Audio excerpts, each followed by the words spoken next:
Narator, mahal na mga kaibigan, sa video na ito, ikukwento namin sa inyo ang isang pangyayaring nakapagpapayanig ng damdamin. Bakit kaya ang dalawang babaeng ito ay naging mga aso? Bakit nagpadala si Allah, subhanahu wa ta'ala, ng napakasakit na parusa sa kanila? Ano ang kasalanang ginagawa nila kaya sila pinarusahan ng ganoon katindi? Ang pangyayaring ito ay isang malaking aral, lalo na para sa mga kababaihan. Kaya, hinihiling namin na samahan niyo kami hanggang sa huli. Narator, sa isang maliit na nayon sa India, may isang alawala, isang taong malapit kay Allah na naninirahan. Mayroon siyang isang kapatid na babae na tulad niya ay napakadeboto at laging nagdarasal. Ang alawala ay nakatira sa ibang nayon at paminsan-minsan ay dumadalaw sa kanyang kapatid. Isang beses, hindi siya nakadalaw sa kanyang kapatid. Ang kanyang kapatid na babae ay may 2 anak na lalaki. Ikinasal na ng mabait na babaeng ito ang kanyang 2 anak. Ang 2 manugang niya ay napakatuso at tuso.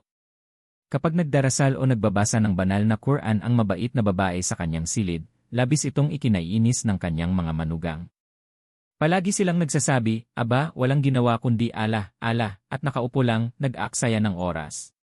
Ginagawa pa rin ng mabait na babae ang mga gawaing bahay. Kadalasan, kapag may pulubi o nangangailangan na lumapit sa kanyang pintuan, hinding-hindi niya pinababayaan itong umalis na gutom. Lagi siyang nagbibigay ng sadka, kawanggawa at limos. Ang mabait na babaeng ito ay nagmamalasakit din sa kanyang mga kapitbahay. Palagi niyang sinasabi sa kanyang mga manugang, "Gumawa kayo ng kaunting sobrang pagkain. Kailangan ko itong ibigay sa ating mga kapitbahay." Ginising din niya ang kanyang mga manugang ng maaga sa umaga at sinasabing, "Gumising kayo, magdasal, magbasa ng Quran, at maglinis ng bahay." Ang kanyang mga manugang ay walang matinding hilig sa pagsamba, ngunit paminsan-minsan ay nagdarasal pa rin sila. Ang lahat ng gawaing ito ay labis na ikinainis ng 2 manugang. Sila ay nagsitsismisan na lang tungkol sa kanilang biyenan. Sinasabi nila ang masasamang bagay laban sa kanilang mabait na biyenan. Narator, minsan, sinabi ng biyenan sa isang manugang, "Anak, maghanda ka ng mas maraming pagkain ngayon. Magpapamisa ako para sa mga mahihirap, kaya magtulungan kayong 2 sa pagluluto." Idinagdag niya, "Tingnan mo, anak, kapag pinapakain natin ang mga ulila at nangangailangan, lubos na nalulugod si Allah." Ang mga manugang ay nagalit nang marinig ito. Sabi nila, "Anong klaseng gulo ito? Mula nang dumating kami sa bahay na ito, laging nagpapatawag ang matandang babae ng mga mahihirap o nangangailangan o mga babaeng balo." Ang 2 manugang ng mabait na babae ay palaging sinisiraan ang biyenan sa kanilang mga asawa. Isang araw, nagpunta ang mabait na babae sa kanyang silid upang magdasal at nag-usap ang 2 manugang. Sabi ng isa, "Sawa na ako sa kanya. Kailan kaya siya mamatay?" Sabi ng isa pa, "Pinagagawa niya tayo ng pagkain araw-araw. Naiinis na ako. Sa tingin ko, mas mabuti kung umalis na lang siya rito." Narator, isang araw, nagkunwari ang bunsong manugang na nabalian ng kamay at tinalian niya ito. Nang umuwi ang kanyang asawa noong gabi, nagsimula siyang umiyak. Nag-alala ang asawa nang makita ang tinalian niyang kamay. Umiiyak na sinabi ng babae, "Ngayon, pinagluto ako ni inay ng pagkain para sa 60 katao at pinagawa rin ako ng lahat ng gawaing bahay." Nagkunwari siyang may benda sa kamay at sinabing, "Nasunog ang kamay ko habang nagluluto at ngayon ay masakit. Hindi na ako mananatili sa bahay na ito. Palayasin mo ang nanay mo o iwanan mo na lang ako sa ibang lugar." Ang anak na lalaki ay hindi ganoon kasunod sa kanyang ina. Agad siyang napaniwala sa kanyang asawa at dumiretso sa silid ng kanyang ina. "Ina, itinuturing mo ba kaming mga asawa na mga alipin? Kung gusto mo talagang magdasal, magbigay ng sadka at limos, pumunta ka sa bahay ng iyong kapatid. Doon ka magdasal at magbigay ng limos." Nasaktan ang puso ng ina. Sabi niya, "Anak, paano ako alis, gayong nandyan lang kayo?" Sabi ng anak, "Umalis ka na. Kung hindi, kami ang aalis." Tinignan ng ina ang panganay na anak pagkatapos marinig ang sinabi ng bunsong anak. Ang panganay na anak ay nagsasalita rin ng parehong bagay na sinabi ng kanyang asawa. Sabi niya, "Laging nagpapatawag ng mga nangangailangan at mahihirap si inay at pinapakain sila. Pinagagawa mo ng napakaraming pagkain ang aming mga asawa. Kung gusto mo talagang gawin iyon, pumunta ka sa bahay ng iyong kapatid. Doon ka magbigay ng limos, magpakain ng mga ulila, at magdasal." Nakita ng ina na ang dalawa niyang anak ay sunod-sunuran sa kanilang mga asawa. Sinabi ng ina, "Sige, anak, alis ako. Hindi ko kayo kayang makita na nahihirapan." Inakala ng mga anak na pupunta ang ina sa bahay ng kanyang kapatid. Narrator, binuhat ng ina ang kanyang mga damit at umalis. Walang nakakaalam kung saan siya pupunta. Hindi rin niya alam kung saan siya pupunta, ngunit hindi siya pumunta sa bahay ng kanyang kapatid. Ayaw niyang abalahin ang kanyang kapatid, na abala sa mga gawain at pagpapalaganap ng Islam. Patuloy na naglakad ang matandang babae. Sa daan, may isang binata na lumapit at nagsabing, "Inay, saan po kayo pupunta?"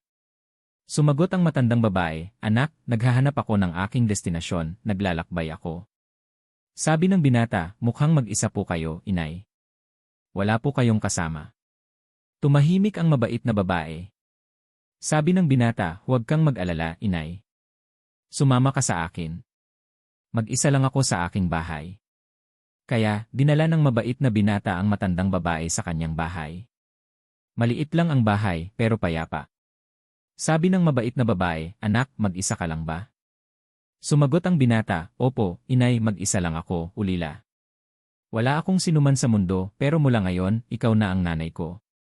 Nagpasalamat ang matandang babae kay Allah at nagsabing, "Anak, gusto kong magdasal." Dinala ng binata ang matandang babae sa isang silid at sinabing, "Mula ngayon, iyon na ang silid na ito. Magdasal ka rito hanggat gusto mo." Naisip ng mabait na babae na ang binata ay napakabait at nagdarasal kahit bata pa. Ang mabait na binata ay nagdarasal sa loob ng bahay, at paminsan-minsan ay umaalis din walang tanong ang matandang babae sa kanya. Naisip niya na ang ina na pinalayas ng sariling mga anak ay walang karapatang magtanong sa iba. Narrator, nagsimulang manalangin ang babae kay Allah, "O Allah, alam mo na mahirap ako at nagpapakain ako ng mga nangangailangan. Ngunit hindi ako nagrereklamo sa iyo tungkol sa aking mga anak. Malungkot lang ako dahil wala akong mapakain dito. O Allah, huwag mo akong hayaang maging umaasa sa iba. Palaging magbigay mula sa iyong kaban." Ito lang ang iniisip niya nang biglang may kumatok sa pinto. Binuksan ng babae ang pinto at nakita niya ang maliliit na bata, kasama ang mga pulubi at ulila. Sinabi ng babae, "Bakit kayo narito?" Sumagot ang mga bata, "Nabalitaan namin na may nagpapakain dito." Sabi ng matandang babae, "Hindi ako nagluto at wala akong pagkain." Sabi ng mga bata, "Anong sinasabi mo? Lumabas ka at tingnan mo, nagluluto ng pagkain sa malalaking kaldero sa labas." Lumabas ang mabait na babae at nakita niya na totoo ngang may malalaking kaldero na nagluluto ng pagkain. Walang nakakaalam kung sino ang nagluluto ng pagkain. Wala rin doon ang binata. Kumain ang matandang babae kasama ang mga batang ito at nagpasalamat kay Allah, "O aking Allah, salamat.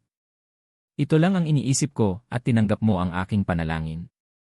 Inakala ng matandang babae na minsan lang ginawa ang handaan. Ngunit hindi. Sa tuwing babangon siya pagkatapos magdasal ng Fajr, dasal sa madaling araw, may nakalatag na handaan, may malalaking kaldero ng pagkain, at kumakain ang mga bata, matatanda, babae, ulila, at mga nangangailangan. Wala doon ang binata kapag nagluluto ng pagkain. May ilang lihim na hindi dapat ibunyag, kaya nanahimik ang babae. Hindi niya tinanong kung sino ang nagluluto at saan nanggagaling ang pagkain. Narrator, kumalat ang balitang ito sa lahat ng dako, sa bawat nayon, at maging sa nayon kung saan nakatira ang kanyang mga anak. Nag-usap ang kanyang mga manugang at sinabing may bahay sa gubat na laging nagluluto ng pagkain, at doon kumakain ang mga tao na walang pagkain sa bahay, ang mga mahihirap, nangangailangan, bata, matatanda, babae, at pulubi. Sabi nila, pumunta tayo at tingnan natin kung sino ang napakayaman na laging nagpapahanda ng pagkain. Isang araw, umalis sila nang hindi nagpapaalam sa kanilang mga asawa. Nang dumating ang dalawang manugang, nakita nila ang isang maliit na bahay at ang handaan sa harap na may malalaking kaldero ng pagkain na niluluto. Walang nakakaalam kung sino ang nasa bahay. Inanyayahan din ang dalawa na kumain, ngunit umirap ang dalawang babae at nagsabing, "Hindi kami kumakain ng pagkain na galing sa sadka at limos. Hindi kami mga ulila, hindi kami mahirap." Sinabi ng isang babaeng balo na nag-imbita sa kanila, "Hindi, ang pagkain ito ay punong-puno ng pagpapagaling, Shifa. Ang sinumang kumain nito ay gumagaling." Ang isa sa mga manugang ay nagsabing, "Hindi kami naniniwala sa mga ganyang bagay." Sinabi ng isa pa, Ang hirap naming alisin ang aming biyenan, at ngayon, narito na naman siya para magpakain ng mga mahihirap at nangangailangan. Naisip nila na baka ang biyenan nila ang naroon, dahil akala nila'y nagpunta ito sa bahay ng kapatid niya. Narrator, sinabi nila, tingnan natin sa loob ng bahay. Pumasok ang dalawa sa loob at nakita nila ang isang matanda na nakaupo at nagdarasal. Ang kanyang mukha ay nagliliwanag, nurani, mayroong liwanag, noor, sa kanyang mukha. Nanginginig ang dalawang babae nang makita ang matanda. Nagtanong ang matanda, sino kayo? Dumating lang po kami para kumain, sagot ng dalawa. Nagtanong ang matanda, nakakain na ba kayo? Sabay silang nagsinungaling, opo, nakakain na po. Nang lumabas sila, sabi ng bunsong manugang, natakot ako. Baka biyanan natin yon, pero isa lang pala siyang matanda na nagdarasal. Nag-usat sila at kinutya ang biyanan nila, sobrang inabala tayo ng biyanan natin, kaya hindi maalis sa isip natin ang tungkol sa kanya. Buti na lang at hindi natin siya nakita. At hindi rin tayo kumain ng pagkain. Hindi ko alam kung anong klaseng pagkain yon, paano kinakain ng mga taong ito yon. Patuloy silang nagsalita ng masama tungkol sa kanilang biyanan at masasamang salita tungkol sa sadka at limos. Sabi ng isa, tingnan mo, anong nangyayari sa akin?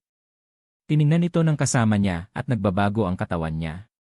Sa sandaling iyon, nagbago rin ang katawan ng pangalawang babae. Sa harap ng kanilang mga mata, naging mga hayop silang dalawa. Narrator, sinasabi ng mga tao na ang dalawang babaeng iyon ay naging mga aso. Sa ganoong kalagayan, nakarating sila sa kanilang bahay. Ang kanilang mga dila ay naging parang dila ng aso.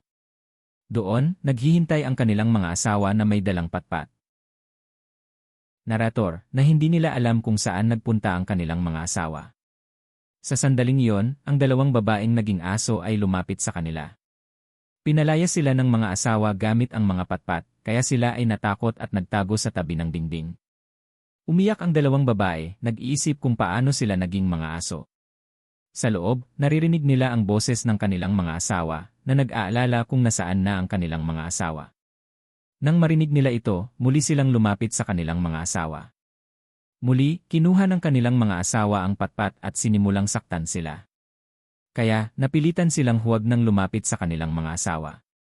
Nang ang dalawang tao ay naging mga aso, natanto nila ang halaga na ibinigay ni Allah sa tao. Narrator, sa kabilang dako, nag-aalala ang magkapatid na lalaki kung nasaan na ang kanilang mga asawa. Ni hindi man lang sila nag-alala sa kanilang ina, ngunit nag-aalala sila para sa kanilang mga asawa. Ilang araw ang lumipas. Ang mga babae ay patuloy na gumagala sa kalagayan ng mga aso, gutom at uhaw, naglalakbay ng walang direksyon. Wala silang makain o mainom. Hindi rin sila makauwi dahil pinagpapalo sila ng kanilang mga asawa. Nang sumidhi ang tindi ng gutom at uhaw, sinabi ng isa sa isa, pumunta tayo sa lugar kung saan may pagkain, kung saan nagpapakain ng mga mahihirap, ulila, nangangailangan, at mga balo. Pumunta tayo doon at kumain. Nang makarating sila, nakita nila na nagpapakain pa rin ng mga tao doon. Nang makita ng mga mahihirap ang mga aso, pinalayas nila ang mga ito gamit ang patpat. Sinubukan nilang bumalik at kumain, ngunit may sumisipa sa kanila at may humahampas ng patpat. Ngayon, nagsimula silang makaramdam ng pagsisisi at napagtanto na ang trato na ginawa nila sa mga mahihirap at ulila ay siya namang nangyayari sa kanila. Narrator, sa sandaling iyon, may isang binata na lumapit at nagsabing, mukhang gutom kayong dalawa, ngunit ang pagkain ito ay hindi para sa mga taong walang awa sa kanilang puso. Wala kayong awa sa inyong mga puso. Sinabi ng binata, alam kong dating tao kayong dalawa. Hindi kayo naging mabuti sa lahat ng tao at sinaktan nyo ang damdamin ng isang matandang babae. Ang inyong kalagayan ay bunga ng inyong mga ginawa, Emil. Sinabi ng lalaki sa dalawa, sumama kayo sa akin. Dinala niya sila sa silid kung saan nagdarasal ang alawala, matandang deboto. Ngumiti ang matanda nang makita sila. Tiningnan niya sila at sinabing, kung kumain sana kayo noong araw na yon, noong nagpapakain para sa ngalan ni Allah, at kung hindi sana kayo nagmalaki, hindi sana ito ang magiging kalagayan nyo ngayon. Nagpapakain para sa ngalan ni Allah. Bakit niyo ito kinamuhian? Hindi niyo nagustuhan ang pagkain na ibinigay para sa ngalan ni Allah. Hindi niyo nagustuhan ang sadka, kawanggawa, at pinaalis niyo ang babae na nagpapakain sa mga mahihirap, nangangailangan, at mga balo. Habang naririnig nila ang mga salitang ito, patuloy na umaagos ang luha ng dalawang babae, at wala silang magawa kundi umiyak. Hindi sila makapagsalita. Narrator, sinabi ng Allah wala sa utos ni Allah, magsasalita na kayo bilang tao. Kaya, nagsalita ang dalawang babae bilang tao. Sabay na nagsalita ang dalawang babae, alam po namin, sinaktan namin ang damdamin ng aming biyenan. Pinalayas namin siya sa bahay. Nainggit kami sa kanya. Sinabi ng matanda, sinaktan ninyo ang damdamin ng mabait na babaeng iyon at ipinagtanim ninyo ang kanyang mga anak laban sa kanya. Ang mabait na babaeng iyon ay walang iba kundi ang aking kapatid. Ang dalawang babae ay nagsabing, hindi ba siya nagpunta sa inyo?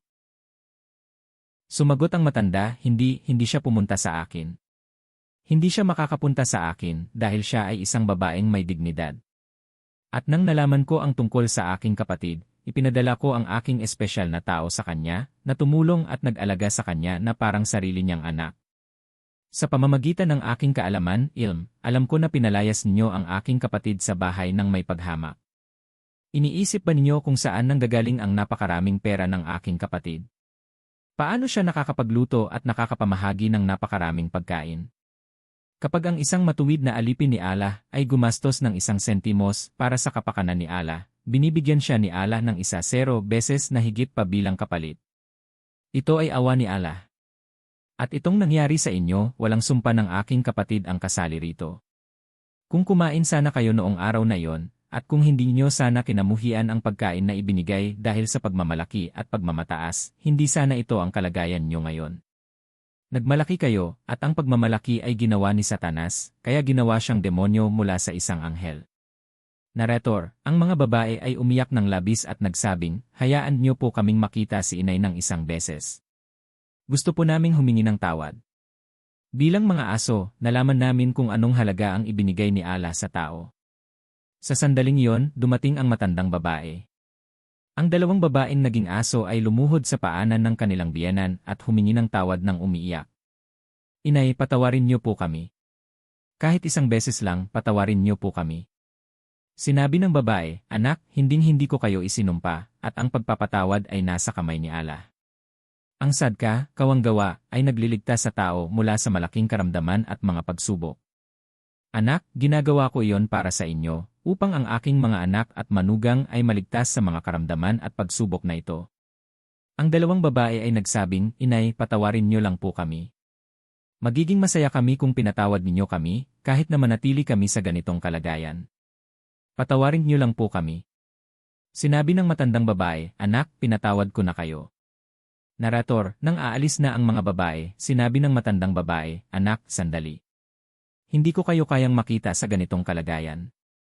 Sinabi ng matandang babae sa kanyang mabait na kapatid na Allah wala, kapatid, manalangin ka para sa kanilang dalawa upang muli silang gawing tao ni Allah. Sinabi ng Allah wala, hindi pa. Pumunta kayong dalawa at dalhin niyo rito ang inyong mga asawa. Pumunta ang dalawang babae sa kanilang mga asawa. Noong una, tumakbo ang mga asawa para hampasin sila ng patpat, ngunit nang magsalita sila, nalaman nilang mga asawa nila yon. Sinabi ng dalawang babae sa kanilang mga asawa ang nangyari. Dinala nila ang kanilang mga asawa roon. Labis na nahihiya ang mga anak nang makita ang kanilang ina. Sinabi ng Allah wala na matanda, anong ginawa ninyo sa inyong ina? Ang mga anak ay dapat mag-alaga sa kanilang ina. Maaari ring mangyari sa inyo ang masama, ngunit iniligtas kayo ng sadka, kawanggawa ng inyong ina. Narrator, ang dalawang anak ay umiyak sa harap ng kanilang ina at humingi ng tawad. Sinabi ng mabait na babae, anak, matagal ko na kayong pinatawad. Pinatawad ng babae ang kanyang mga anak at manugang at sinabi sa kanyang kapatid, ngayon, patawarin mo na rin sila at manalangin ka kay Allah para sa kanila. Ang matanda ay nanalangin kay Allah, o Allah, ang dalawang babaeng ito ay nasa kalagayan na ito dahil sa kanilang mga kasalanan, ngunit o Allah, ikaw ay maawain. Nagdasal ang matanda ng matagal. Tinanggap ang kanyang panalangin. Ginawa silang tao ni Allah mula sa pagiging aso. Hinawakan ng dalawang manugang ang kamay ng kanilang biyenan at sinabing, halika na, inay, umuwi na tayo. Iyan ang inyong bahay. Mas una kayong may karapatan doon. Kayo ang nagtatag ng bahay na yon. Kayo ang nagdala sa amin para maging asawa ng inyong mga anak. At ngayon, magtutulungan tayong lahat para pakainin ang buong nayon at magbibigay ng sadka, kawanggawa, para sa ngalan ni Allah.